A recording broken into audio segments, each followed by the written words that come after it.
tutorial. This time we're going to be looking at the back of our character. Just some quick disclaimers to get out of the way. I'm using Clip Studio Paint, but you can use any art program, and if you don't have an art program, that's perfectly fine. You can draw with any piece of paper and any pencil. Just make sure if you're doing it traditionally that you, for the construction lines, use very, very faint, soft lines, so that way any corrections that you have to make, any erasing, will not show up in your finished product.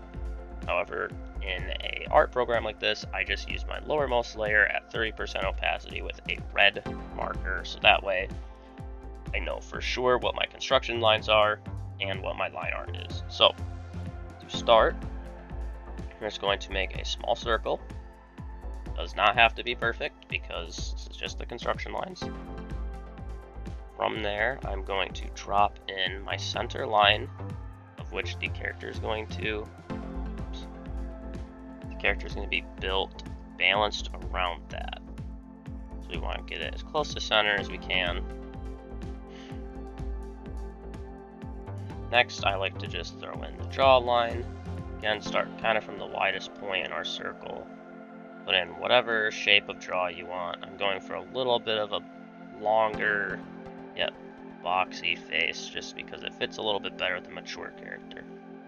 Whereas with a more cutesy, younger character, you might want to use a smaller jawline. Next, just below the jawline here, we are going to drop in our shoulder line. And then we want to drop in from that our ribs. We don't want the rib shape to be too much wider than the head. So just something like that. Just using lots of little lines until I can see a shape in there that I like. Bring this in a little.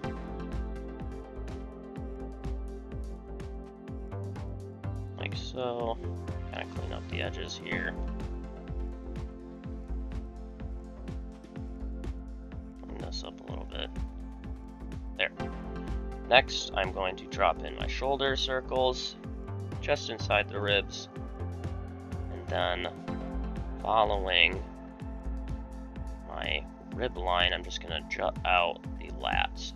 They'll be pretty small on this character since she's not muscular.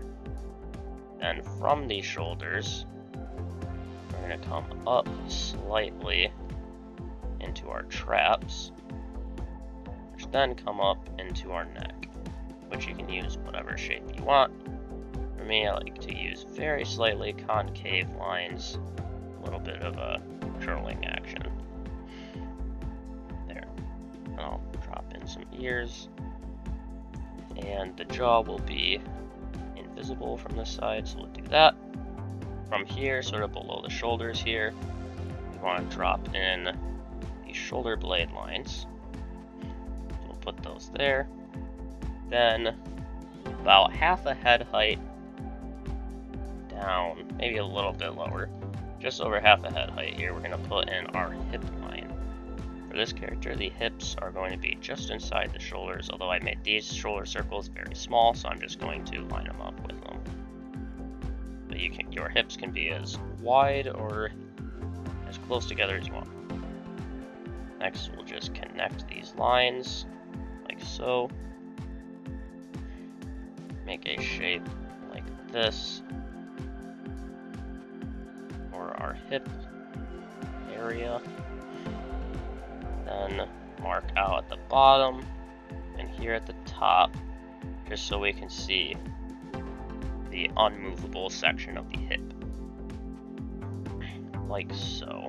And I'm just going to shrink this ever so slightly, just so it's kind of out of the way. Got a little bit too big on me, so I'm just gonna do that. Alright. From here, we're going to follow the ribs here to bring down like so. That way we have a line coming down to connect us. Then I am going to slightly adjust my hips here. They're a teeniest bit off, as well as this line over here is not exactly the same. There we go. Then, because this is a more rounded character, I am going to keep with that, with some more rounded love handles.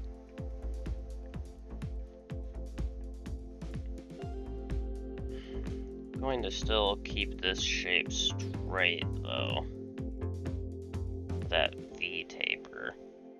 So I'm going to kind of erase this and straighten this shape out here. It's a little bit nicer to me. There.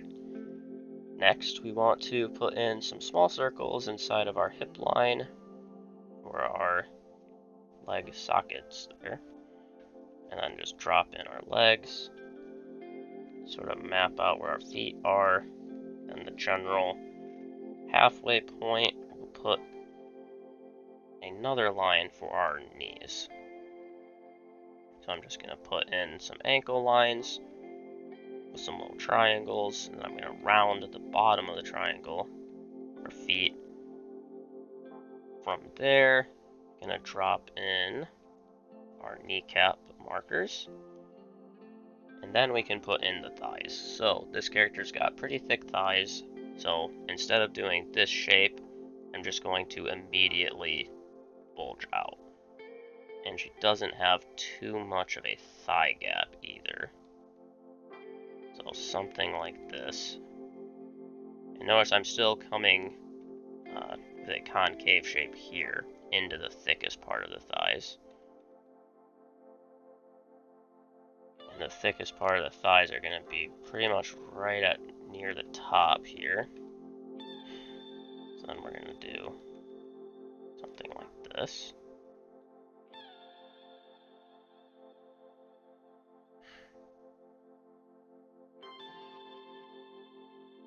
We will make this knee socket a little bit thicker though.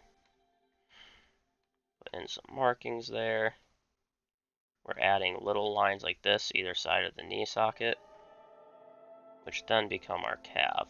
And from the back here, we're going to see the calf in its entirety. And we're going to give her big, strong calves because she's got a little bit more weight to carry than our other characters. Make her feet a little bit bigger here. They're a little too small.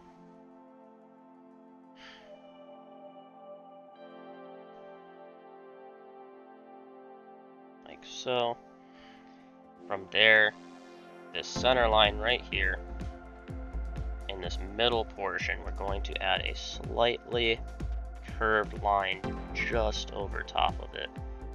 That's to indicate that her back is actually curving, since ladies have a curvy figure, so their spine is kind of shaped like that. So that will help us know that there's a little curve there. And then we can drop in the glutes. So on this character, because she's a bit bigger, her glutes are not going to just be confined behind her hips. So like normal, you want to have this sort of glute shape. So a little bit flatter up here, and then it really curves in at the very bottom, like so. However, because this character has larger glutes, you're not really just going to be seeing the hips into the thighs. You're actually going to be seeing a portion of the glutes, like so. So we're kind of making really elongated teardrop shapes. And we're just barely poking the glutes out at the sides here. That way you can kind of think where all the meat is kind of hanging down like that. So we'll tighten it up just a little bit. And then we'll make sure you can still see a little bit of the hip line here. Then we'll add our little lines for the back muscle. Then we'll drop in our arms, again, the hands are going to basically be even with the shoulders. Bring our arms down like so. Connect this outside forearm line to the elbow joint. Do the same thing over here. Then little hands. There we go. And for this character, she's got a large enough chest that you're gonna see a little bit below, and maybe even a tiny bit in between the curve of the arm here. And from here, we can go ahead and throw in our line art. I'm just gonna use black since this is a figure study. You can use whatever color is gonna fit your needs. So I'm just gonna drop in my jaw, my neck and traps. So trying to keep them even. Little ear shapes. Then I'm going to follow my outer line here, keeping it actually relatively straight this time around. I kind of like the look of that. Again, it kind of breaks up the roundness of our character. Next, I am going to not follow this line all the way up to the glute. I'm just barely poking it out, like so. Again, keeping in mind that it's going to curve heavily at the bottom. So I'm kind of keeping it in a shape like that. Then, same for the rest of my glutes.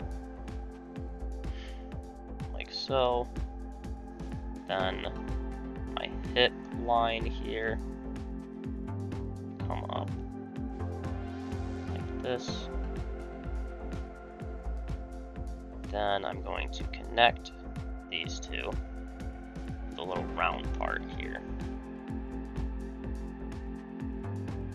like so. Then we want our slightly curved line, little back muscle marks. From there, we will add our thighs. And we're going to keep them widest at the top.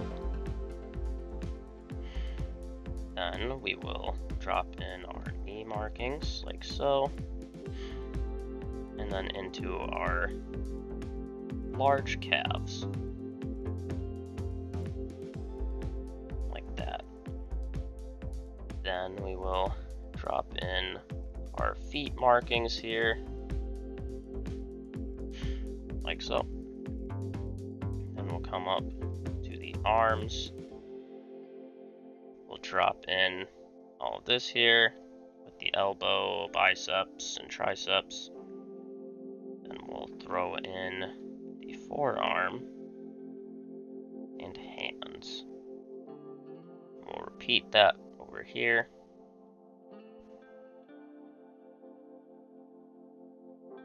Like so. Then we will just add little markings here, because you'll just barely be able to see the breast. And there you go. So again, I'm keeping the glute line here over the hips very faint and small. You're just trying to give the impression of the glute line. Also going to keep that one a little bit shallower, like so. And there you go. There's our mature anime girl from the back. So in the next one, we'll show you from the side, since there's a little bit different shapes coming on for this character than what we've seen before. So I will see you there.